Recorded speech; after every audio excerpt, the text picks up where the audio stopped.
Hello friends, welcome to Soundsyummykitchen. இன்றைக்கி நம்ம கிச்சனில் இந்த வெயிலுக்கு ஏற்ற மாதிரி சில்லுன்னு ஒரு ஃபலூடா ரெசிபி வீட்டிலே எப்படி செய்யலாங்கிறத பார்க்கலாம். தேவையான பொருட்கள்: சப்ஜா சீட்ஸ், தண்ணியில் ஊற வச்சோம்னா இந்த மாதிரி வந்துடும். மேங்கோ கொஞ்சம் கட் பண்ணி வச்சுருக்கேன். ஹோம்மேட் வெனிலா ஐஸ்கிரீம், சேமியா வேக வைத்தது 1 கப், நட்ஸ் கொஞ்சம், ஜெல்லி கொஞ்சம், ரோஸ் சிரப், டெக்கரேஷனுக்கு வேஃபர்ஸ், ரோஸ் மில்க்.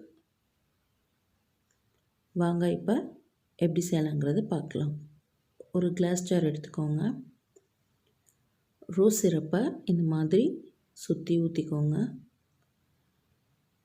ஜெல்லியை ஒரு லேயர் இந்த மாதிரி போட்டுக்கோங்க. இது ரெடிமேடாக ஜெல்லி மிக்ஸ் விற்கிது, அதை வாங்கி கூட நீங்கள் இது மாதிரி ப்ரிப்பேர் பண்ணிக்கலாம். வேக வச்ச சேமியா ஒரு லேயர் போட்டுக்கலாங்க. அதுக்கு மேலே ரோஸ் சிரப் 1 ஸ்பூன் ஊற்றிக்கலாங்க.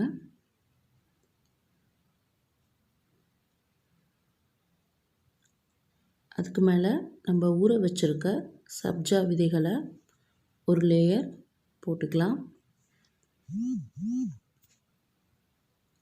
அதுக்கு மேலே ரோஸ் மில்க் 1 கப் ஊற்றிக்கலாம். இப்போ நம்ம வெனிலா ஐஸ்கிரீம் ஒரு லேயர் போட்டுக்கலாம்.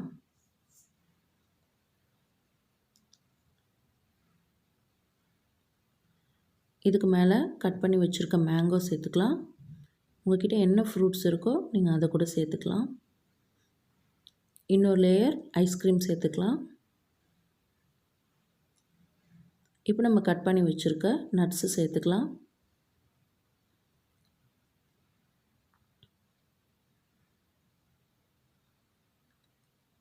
டெக்கரேஷனுக்காக வேஃபர்ஸ் சேர்த்துக்கலாம். இதுக்கு மேலே ரோஸ் சிரப் 1 ஸ்பூன் சேர்த்துக்கலாம். அவ்வளோதான் ஃப்ரெண்ட்ஸ், நம்மளோட ஹோம்மேட் ஃபலூடா ரெடி ஆகிடுச்சு. இந்த மாதிரி செஞ்சு கொடுத்தா இந்த வெயில் நேரத்தில் ரொம்ப பசங்க விரும்பி சாப்பிடுவாங்க. கடைகளில் மட்டுமே கிடைக்கிற ஃபலூடா ரெசிபியை வீட்டிலே இன்றைக்கி சிம்பிளாக எப்படி செய்யலாங்கிறத பார்த்தா, இந்த ரெசிபி உங்களுக்கு பிடிச்சிருந்ததுன்னா சவுண்ட்ஸ் யம்மி கிச்சனை சப்ஸ்கிரைப் பண்ணிக்கோங்க. தேங்க்யூ.